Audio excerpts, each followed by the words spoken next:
अभी तक समझ नहीं आया मुझे, आखिर ये किया क्या है तुमने?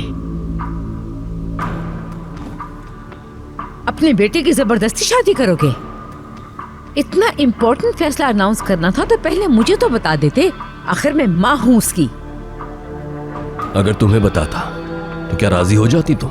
ऐसे बेतुके फैसले पर कौन राजी हो सकता है? सोचो, आमिर कोई छोटा बच्चा नहीं है, कोई खिलौना नहीं दिला रहे उसे हम। ये उसकी जिंदगी का मामला है, उसकी मर्जी के बगैर कैसे ये फैसला कर सकते हैं हम? हम देख चुके हैं वो कैसे फैसले करता है।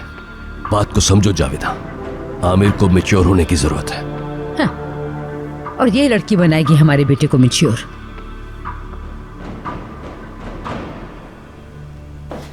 ये मत करो हिकमत, प्लीज मानो मेरी बात। वो दोनों अलग अलग दुनिया के इंसान हैं, खुश नहीं रह सकेंगे। तुम क्यों नहीं समझ रहे?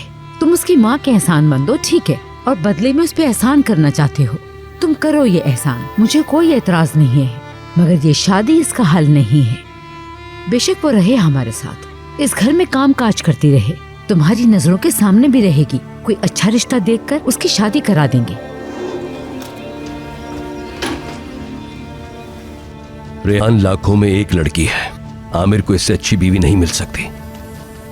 उसे समझोगी तो खुद मान लोगी।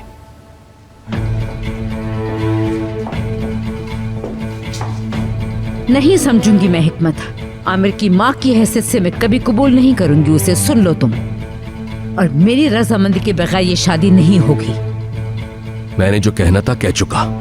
मैंने भी कह दिया, ये शादी नहीं हो सकती। होगी, क्योंकि मैं फैसला कर चुका हूं। मैं तुम्हारा एक तरफा फैसला नहीं मान सकती हिकमत। इस घर का हर वो शख्स जो मेरा फैसला मानने से इनकार करे, उसके लिए दरवाजा खुला है। क्या कहा ये तुमने? तुम मुझे घर से निकाल रहे हो? मैं किसी को नहीं निकाल रहा जावेदा। जो अग्री नहीं करता वो जा सकता है। उस मुलाजमा की खातिर मुझे छोड़ रहे हो तुम अपनी बीवी को? मुझे ऐसा करने पर मजबूर मत करो। रेहान यहीं रहेगी और आमिर की शादी उसी लड़की से होगी। That's final.